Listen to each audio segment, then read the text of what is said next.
Assalamualaikum warahmatullahi wabarakatuh. Waalaikumsalam warahmatullahi wabarakatuh. Selamat pagi semuanya. Pagi, Bu. Sebelum kita mulai pembelajaran, marilah kita berdoa menurut agama dan kepercayaannya masing-masing. Coba ketua kelas pimpin doanya dulu. Siap, gerak. Sebelum kita mulai, marilah kita berdoa menurut agama dan kepercayaan masing-masing. Berdoa mulai.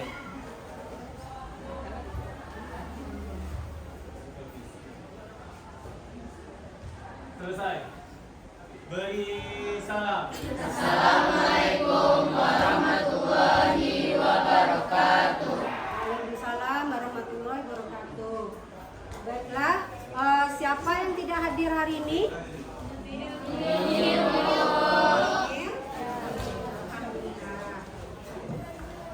Ya, kita lanjut ya.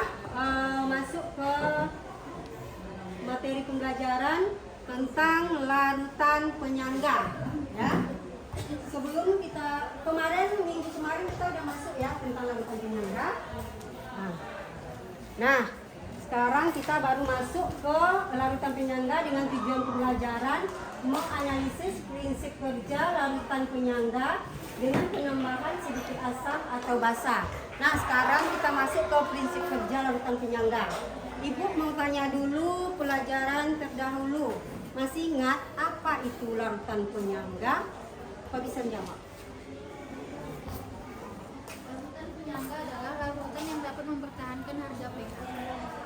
Larutan yang dapat mempertahankan harga pH. Nah, contoh-contohnya masih ingat?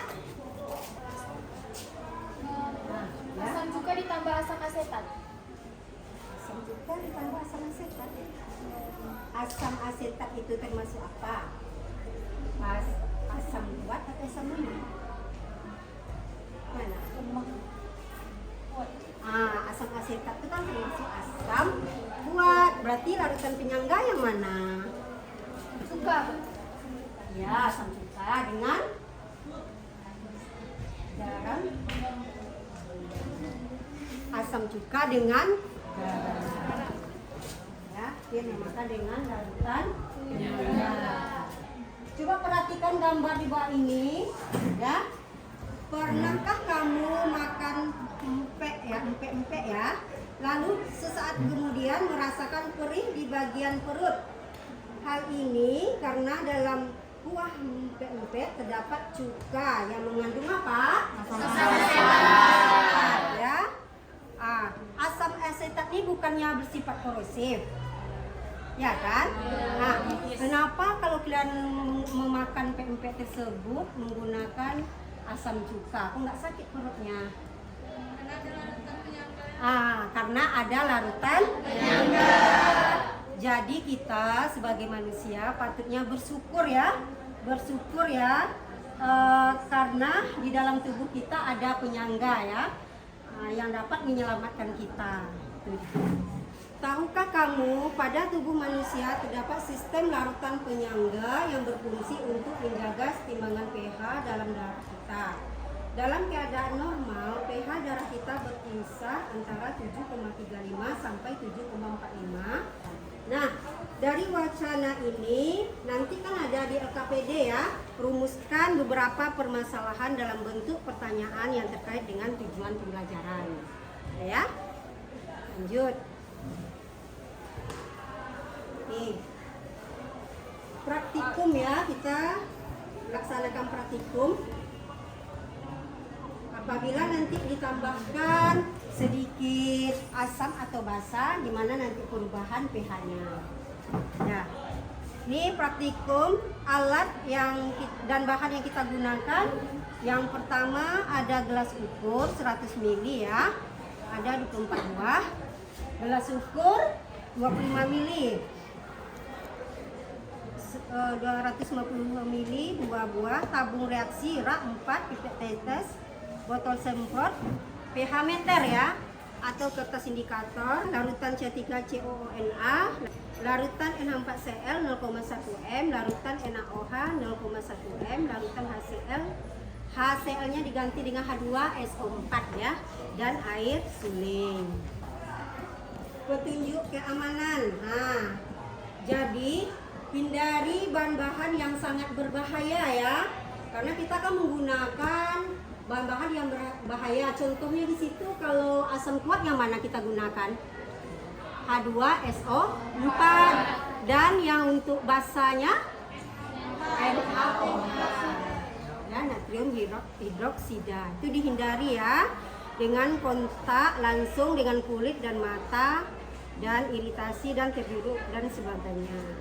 Cara kerjanya, ini cara kerjanya nanti kita LKPD-nya bisa juga nanti lihat di depan ya. Cara kerjanya gimana? Ini data pengamatannya ya, atau tabel pengamatan. Ya, sekarang bagikan LKPD-nya. Ini kelompok 1 ya. Ini kelompok 3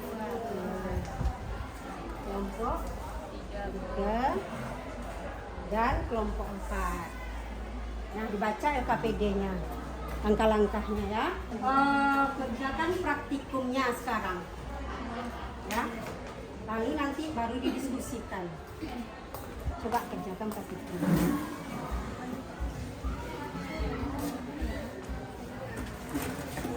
Ya, coba jelaskan dulu. Ini ada asam cuka. Asam cuka, kemudian penyangganya adalah garam CH3COO. Ya. Coba yang ini nanti untuk basanya berarti Sini ada natrium hidroksida. ya, natrium sudah penguji juga nanti tambah asam kuat. Ini penyangganya ya, Bu? Penyangganya dua. ada garam NH4Cl, Cl. kemudian ada NH4OH. Iya. Oke.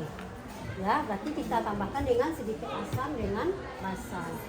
Nah, coba ini yang Sofra, coba jelaskan dulu mana yang sebagai larutan penyangganya. CH3COH atau yang biasa kita kenal dengan asam asetat atau asam cuka. Ya. Lalu di sini ada CH3 atau CONA, ini yang berperan sebagai basanya. Kalau yang CH3COOH tadi berperan sebagai asamnya. Lalu kemudian ada NaOH juga yang berperan sebagai basa, dan NH4OH.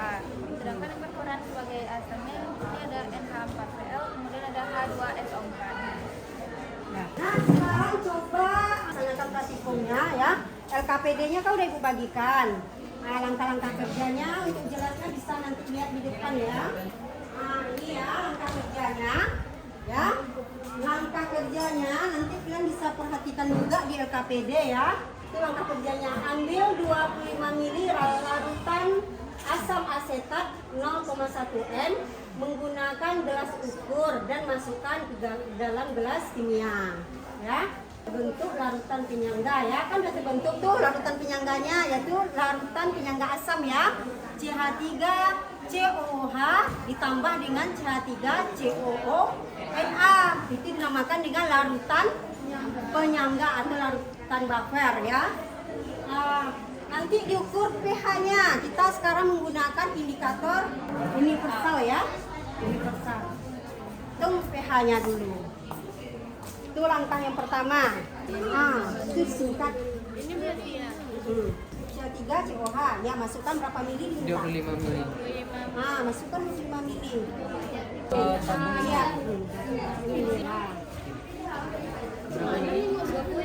10 enggak, langsung ke sana aja. Ya, sini aja lah masukkan.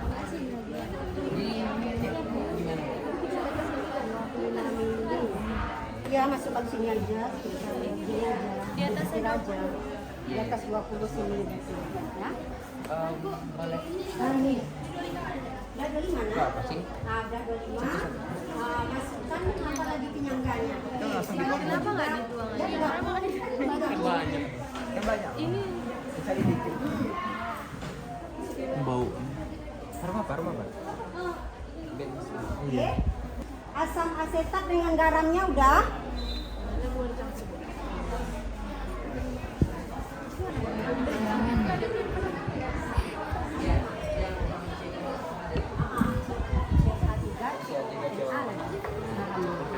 Ya, sampai 50. itu udah 25. Ini udah 25. Udah. Ya. dapat? Enggak, nanti kalau dia sama Iya, iya. atau enggak nih, pakai itu tuh yang pipet tuh buat ambil sudah berapa tuh? Yang mana? Hati-hati dia. Ini ada gabung ya. Kita samakan dengan ini. Kan ini nih. Ini satu juga. Mana yang mendekati? Kita mesin kemana?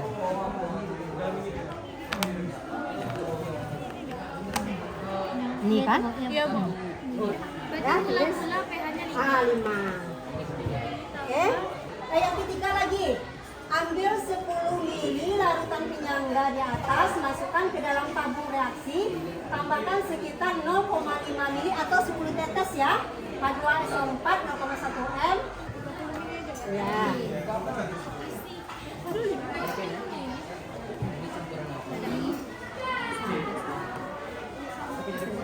Ya bisa ini dari ukur. Ini bisa dapat.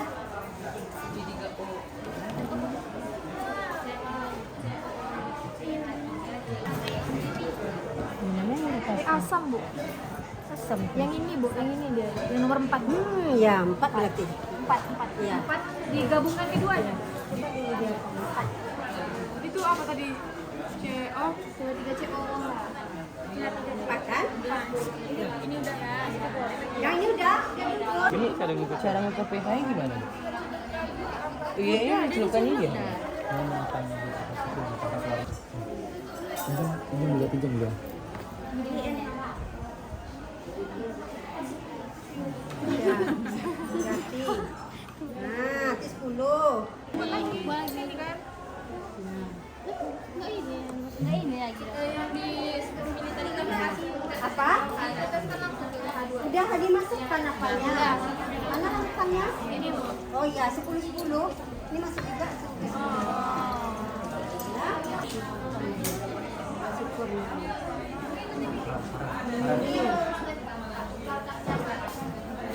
Udah?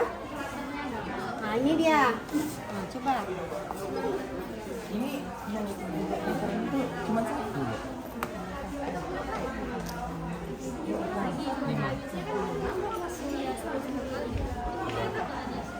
Ibu, ini 10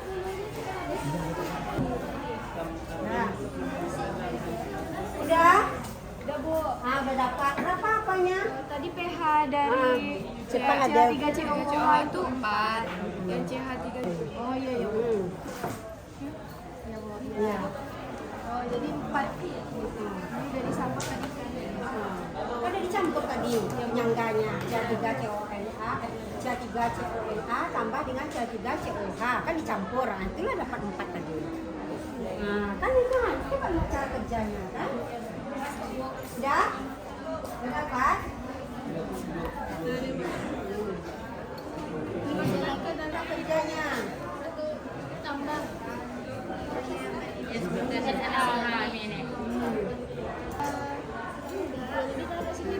Yang mana tadi? Udah? Yang ini udah? Tiga, 1, 2, 3. Kita mau ini.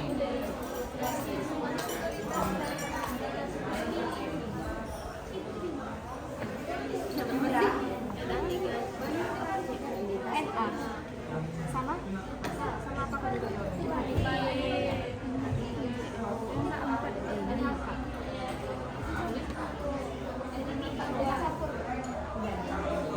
Ya, saya campurnya asam atau basah? CH3COH.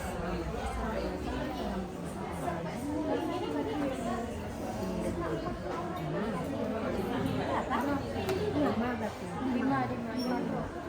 Ini 5 kali 4 berarti kan? Udah. Udah kan? Ini nih. Yang tadi 10 mili yang bawah. Gelas ukur tuh ya, gelas ukur.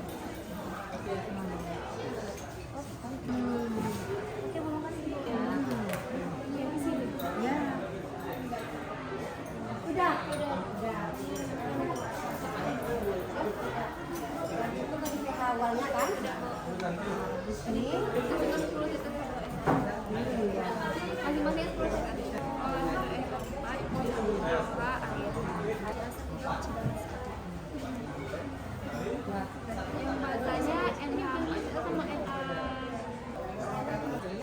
sabar. Mau tuangin dulu. Oke, sudah. Yang asam tadi. Ini Itu penyangganya. Asam mana? asam sulfat, Bu. Nah, oke, masukkan asam sulfat. Berapa tetes? Tunggu dulu, berapa tetesnya? 10 tetes. Yang pertama itu kita ukur 25 ml.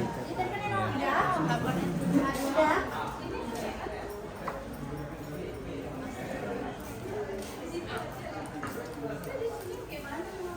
H2SO4 dengan NaOH. Ada yang mencatat nantinya seberapa dulu? Ibu, yang tadi kan udah dicampur NaOH, udah dapat. Ini kan campur HCl lagi. Nah ya, tapi kalau bisa ada ACL tapi H2SO4 nanti H2SO4 Ganti di sini. Ini udah mulai.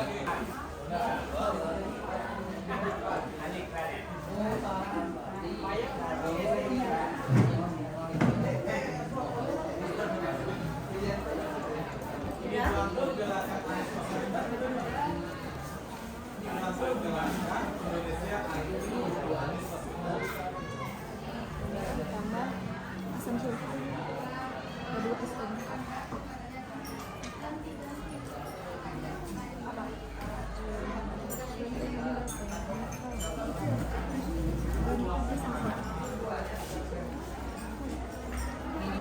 Ya. Kelebihan nggak sih?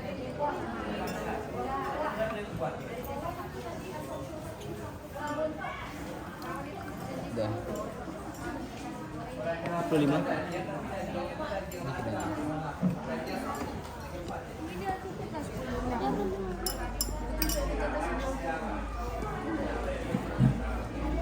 Ini 25. Kasih tahu. Ini pakai apa?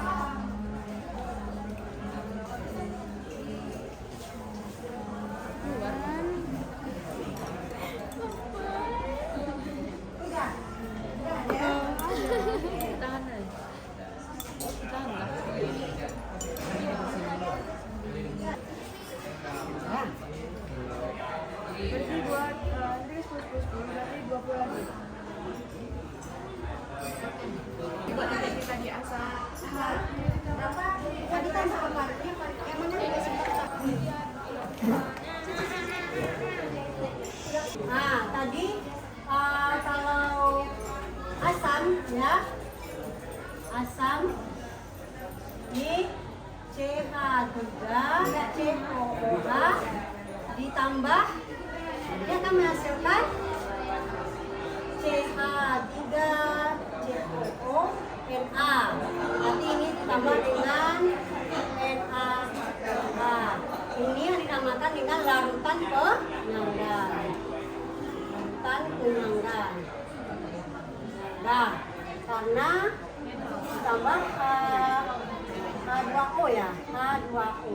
Nah, di sini nanti kan ada nih reaksi yang terjadi CH3 COO min ditambah dengan Na+. Itu dia. Itu yang penyangga ini namakan dengan larutan penyangga. Ini untuk asam ya, sedangkan untuk basa kita menggunakan apa tadi?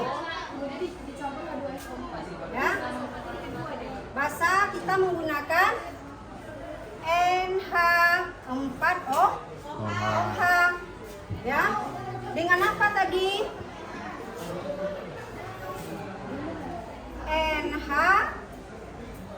NH4Cl ya? Iya, Bu. Nah, NH4Cl. Dari H2SO4 atau tadi bisa juga kita membuat HCl ya.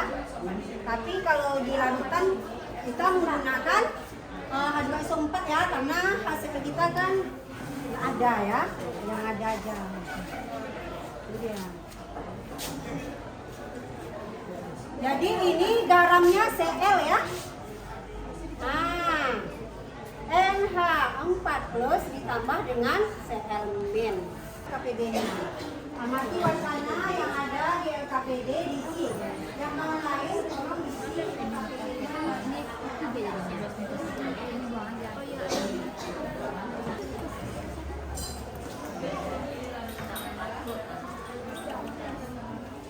Kan itu. Waalaikumsalam warahmatullahi wabarakatuh. Selamat pagi, salam sejahtera untuk kita semua. Baik, kami dari kelompok 3 akan mempresentasikan hasil praktikum kami yang akan dijelaskan oleh Farel dan Rasmi. Kepada Farel dan Rasmi dipersilakan. Baik. Assalamualaikum warahmatullahi wabarakatuh. Waalaikumsalam warahmatullahi wabarakatuh. Jadi di sini saya beserta Rasmi akan menjelaskan mengenai hasil praktikum yang telah kami laksanakan tadi. Sebelum itu, kami akan masuk ke bagian identifikasi masalah. Yang pertama, apa fungsi dari larutan penyangga? Yang kedua, apa yang akan terjadi jika pH kita tidak stabil? Dan yang ketiga, bagaimana pengaruh larutan terhadap warna kertas indikator universal? Pada hasil pengamatan kami, CH3COOH dan CH3COONA setelah kami tambah beberapa larutan yang lain, mulanya 5, dan setelah kami tambah dia tetap stabil pada 5, 4, dan setelah yang terakhir air suling tetap ke 4. Berarti pH-nya di bawah 7. Sedangkan NH4OH ditambah NH4Cl, pH mula-mulanya yang kami dapatkan adalah 6.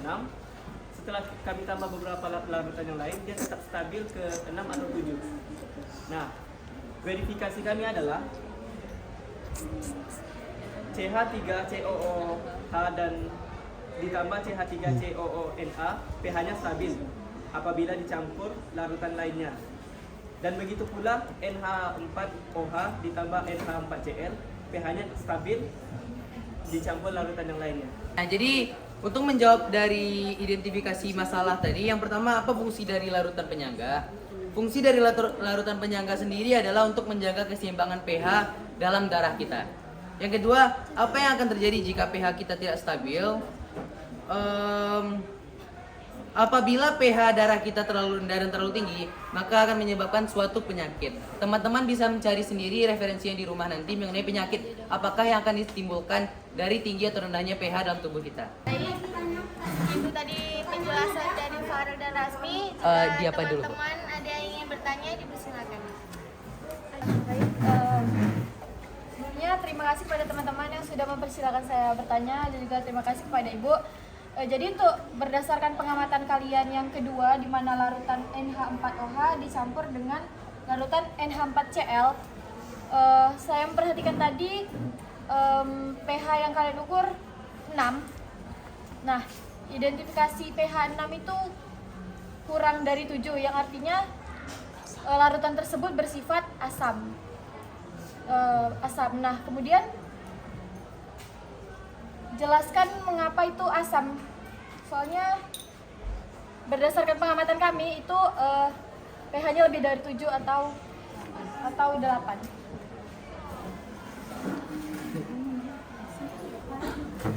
Baik, menanggapi pertanyaan dari Adilia yang tadi, untuk larutannya itu kan campuran dari basa dan juga asam, OH dan juga Cl.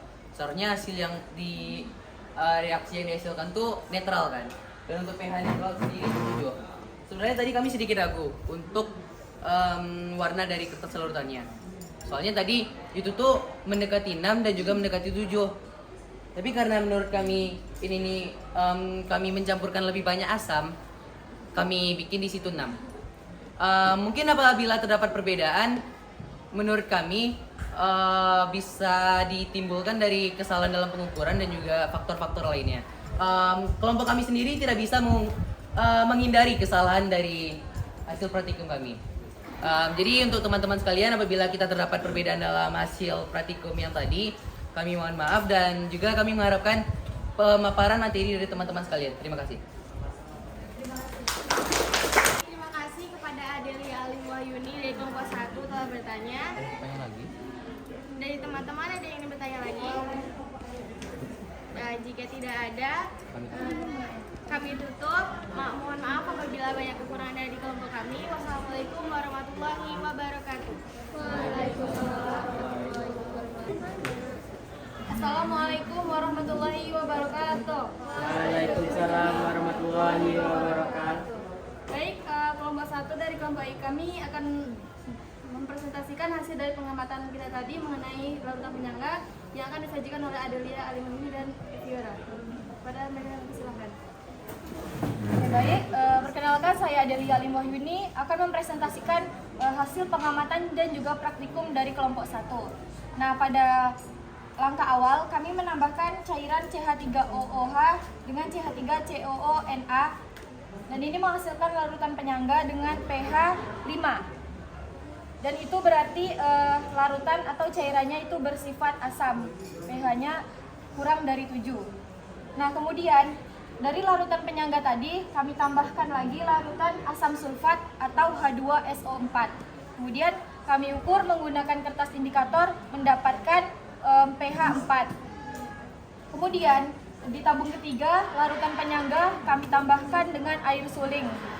Dan kami ukur menggunakan kertas indikator mendapatkan pH 4. Terus selanjutnya kami membuat larutan penyangga yang bersifat basah dengan mencampurkan NH4OH dengan NH4Cl.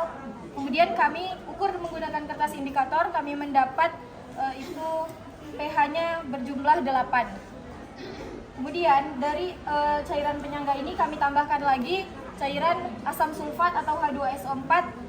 Kemudian kami ukur dengan kertas indikator, pH-nya berjumlah 9. Begitu juga dengan larutan penyangga di tabung terakhir, kami tambahkan dengan air suling, kami mendapat pH-nya itu berjumlah 9. Terus selanjutnya,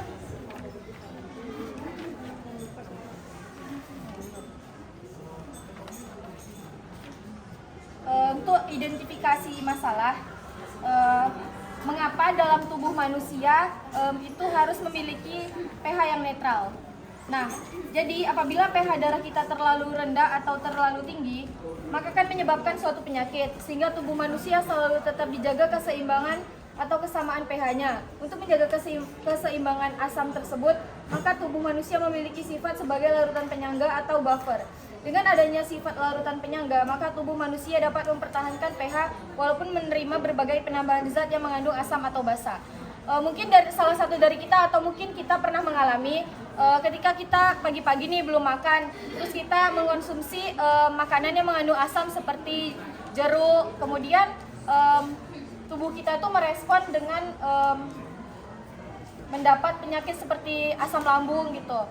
Nah, sebenarnya dalam tubuh itu udah ada larutan atau larutan penyangganya untuk menetralkannya. Kita kan dalam tubuh kita nih ada asam lambungnya, kemudian ditambahkan lagi kita belum makan terus kita makan jeruk. Nah, untuk menetralkannya kita biasanya minum obat yang mengandung basa sehingga dalam tubuh kita nanti netral begitu. Oke. Untuk selanjutnya kami persilakan kelompok lain untuk bertanya. Apakah ada yang ingin ditanyakan? Lebih dan kurangnya kami mohon maaf. Assalamualaikum warahmatullahi wabarakatuh. Waalaikumsalam warahmatullahi wabarakatuh. Kita tutup ya diskusi kita ya. Kita lanjutkan lagi. Jadi kesimpulan pelajaran kita hari ini yaitu tentang prinsip kerja larutan penyangga, yaitu dapat mempertahankan harga pH ya apabila ditambah dengan sedikit asam atau sedikit basa. Ini Ibu bagikan. Berapa orang sini? Ada 6.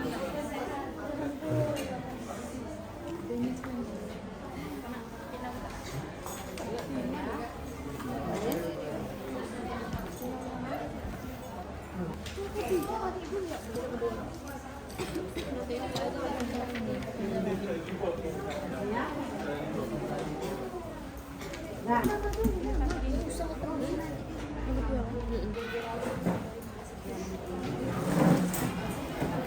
yang lainnya,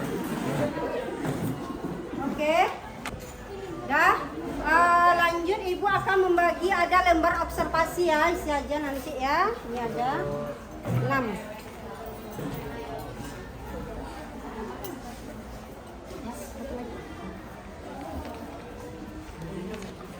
Ini lembar observasinya, jawabannya ya atau tidak aja.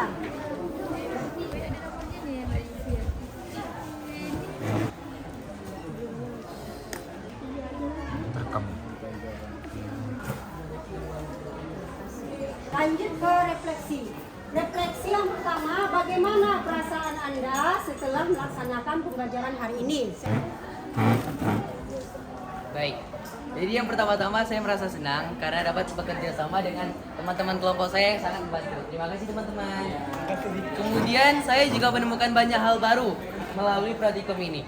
Seperti bagaimana cara menggunakan kertas indikator universal, sekaligus bagaimana cara menentukan pH dari senyawa-senyawa yang telah guru berikan. Kemudian juga saya ingin berterima kasih kepada Bu Mila yang telah memberikan pemahaman materi dengan sangat baik dan juga telah memberikan apresiasi yang baik kepada teman-teman sekalian serta juga partisipasi teman-teman dalam kegiatan ini yang menurut saya sangat menyenangkan. Terima kasih Farel. Yang kedua, apakah Anda mengalami kesulitan dalam melakukan praktikum hari ini? Siapa bisa? Oh ya, oke. Assalamualaikum warahmatullahi wabarakatuh. Mungkin tidak ada kesulitan sama sekali karena dibantu dengan teman-teman yang sangat-sangat luar biasa dan juga dibimbing oleh Ibu Mila sendiri dengan teliti dan tidak ada kesulitan sama sekali dalam mengerjakan praktikum ini. Terima kasih.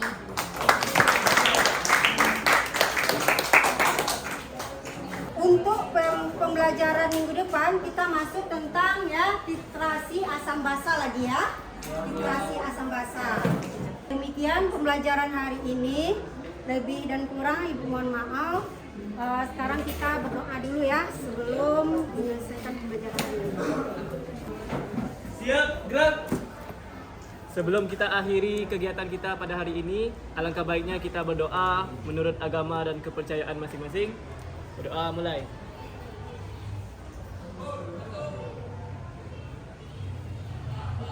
Selesai. Beri salam. Assalamualaikum warahmatullahi